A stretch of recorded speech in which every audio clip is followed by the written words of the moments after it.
പാലക്കാട് യുവതിയെ പീഡിപ്പിച്ച് കൊലപ്പെടുത്തിയ സംഭവത്തിൽ പ്രതി സുബ്ബയ്യന്റെ അറസ്റ്റ് രേഖപ്പെടുത്തി. പാലക്കാട് SP രാജേഷ് കുമാറിന്റെ നേതൃത്വത്തിലുള്ള അന്വേഷണ സംഘമാണ് അറസ്റ്റ് രേഖപ്പെടുത്തിയത്. 46-കാരിയായ യുവതി അതിക്രൂരമായാണ് സുബ്ബയ്യൻ പീഡിപ്പിച്ച് കൊലപ്പെടുത്തിയത്. വിവരങ്ങളുമായി ഇപ്പോൾ സച്ചിൻ ചേരുന്നു. സച്ചിൻ, എന്താണ് ഈ കേസുമായി ബന്ധപ്പെട്ട വിവരങ്ങൾ? ബുധനാഴ്ച രാത്രിയാണ് പാലക്കാട് നഗരത്തിൽ വെച്ച് 46-കാരിയായ യുവതി ക്രൂരമായി പീഡിപ്പിക്കപ്പെട്ടത്.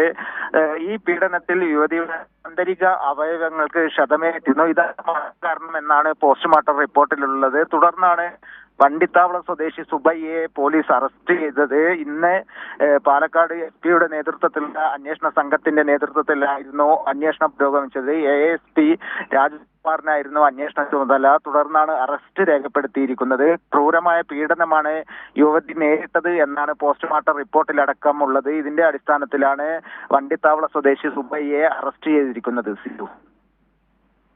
ശരി, സച്ചിനാണ് വിവരങ്ങൾ നൽകിയത്.